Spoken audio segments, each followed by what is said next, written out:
Ever since I can remember, I have always ran into this base every now and then. It just never fails. This base won't go away no matter how burnt it is. And don't get me wrong, it is burnt, and there are many easy ways to take it out. I am going to show you 2 of them in this video.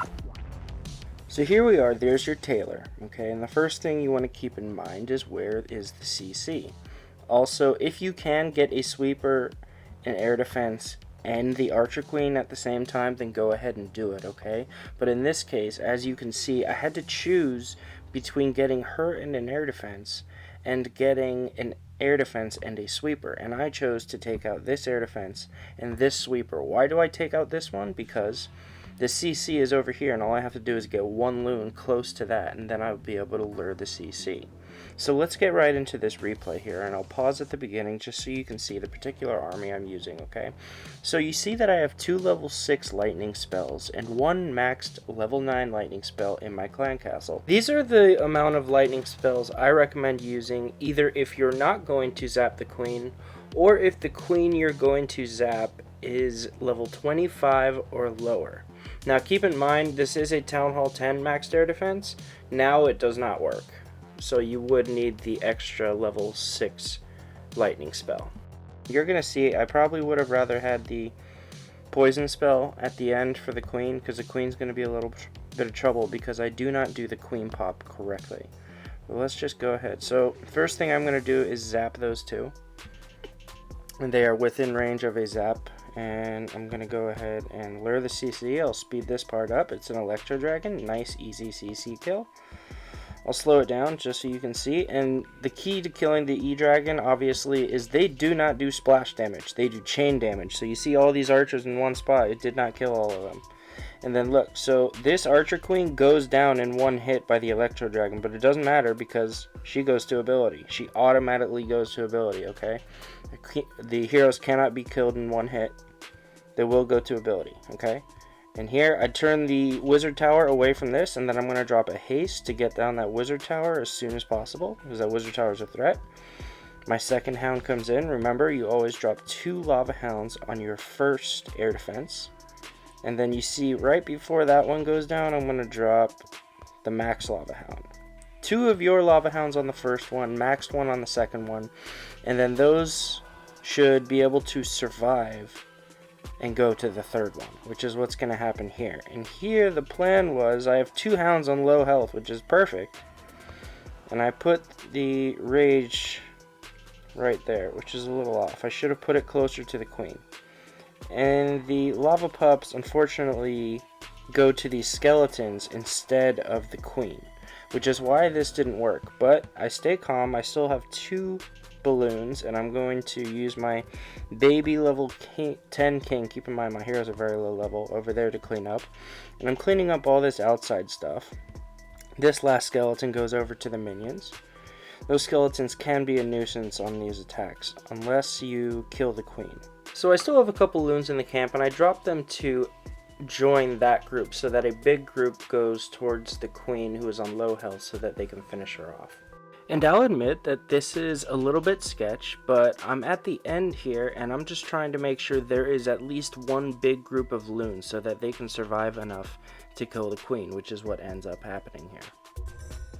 So here's the max Town Hall 9 version of this, and we're going to be using GoBoHo to take this out this time, okay? So it's important to note where the clan castle is, and if you can avoid luring this clan castle right away, that's usually best. And as for any attack, you want to make sure you're scouting what is going to be firing at your golem so that the wizards making your funnel are safe. So if you look here, I've put my golem strategically in 2 different places. One up there at 3 o'clock is going to tank the bomb tower and the cannon. And then the other one down here at 4:30 is going to tank the mortar, the wizard tower, and the archer tower. And it's also going to tank that cannon further to the left of that mortar, but that doesn't really matter because all I need to do is take out that army camp, and then my funnel on that side will be set. If that army camp, however, is still standing, you may risk letting your bowlers walk, okay? And also keep in mind, I'm making a funnel not to enter into the corner. A lot of people make the mistake of entering into the corner of these bases. When you send any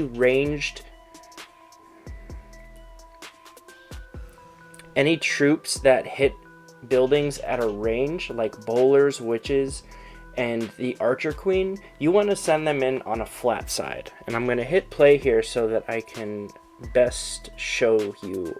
So now what I'm waiting to happen at 4:30 is I want the army camp and the builder hut to go down. That will set my funnel on that side.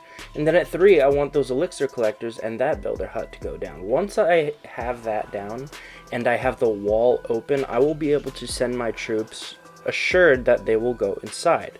So there's the test wall breaker, because sometimes with the Tailor, especially when you see there's no room for a giant bomb there, they'll put the bomb on the outside. So definitely use the test wall breaker. Now let's pause here right after this wizard tower goes down. Now think that you put yourself in the bowler's shoes right now. What is the closest building? The closest buildings are the ones that are inside the base. So that is where the bowlers are going to go.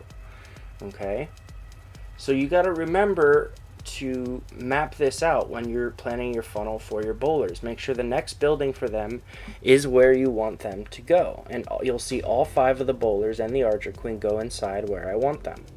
So next is going to come the CC kill, and it's convenient that I'll be killing the CC and the archer queen at the same time. So I put the jump for access so my golems stay out in front.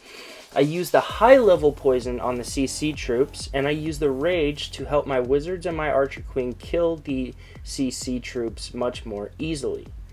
Now keep in mind, the low level poison you have is more than enough to kill the skeletons. Now here I don't wait. I have a meat shield, my giant, taking fire from those defenses, and I have my hogs go in, and they didn't trigger a bomb, so I saved that spell. Now here, I know there's going to be a bomb next to the wizard tower. In fact, there's a second one over there. Usually when there's a gap on this Tailor base, there will be a bomb in that gap on those 4 outside compartments. And at this point, this base is toast, okay? I've already put my cleanup down at each compartment where I started my hogs. And this base is completely shattered. Anytime you have this many hogs at the end, you know cleanup's not going to be an issue, as long as you have one wizard cleaning the end of the trash ring. So enough said on this one. Nice, clean 3-star. So for the third method of taking down this popular base, I'm going to be using one of the new strategies, since we've already used 2 old school strategies on this old school base. But Zap Dragon can take this out very comfortably as well, okay? Now there are 3 significant mistakes I make on this, but I still take it out with plenty of time left and 5 dragons still alive. Now this I will recommend to those of you who have heroes level 20 and higher, and that goes for both heroes, because the king does help tank for the queen enough so that she can comfortably get the air defense. Otherwise it may be a little bit risky. But anyways, the first step is going to be you're going to drop your electro dragon with a cocoa loon just in case, even though there's almost never a seeking air mine on that corner. You're going to drop it on one of the corners of the base, and one of them that is furthest away from the CC so that the electro dragon doesn't lure it, and so that your heroes don't lure it either. And it is always a good habit to use that Cocoa Loon. I'm going to drop that Cocoa Loon with my Electro Dragon down south. And what the Electro Dragon is going to do is funnel for 2 different phases at the same time. That Electro Dragon is going to funnel for my heroes so that they can walk right and take down that air defense.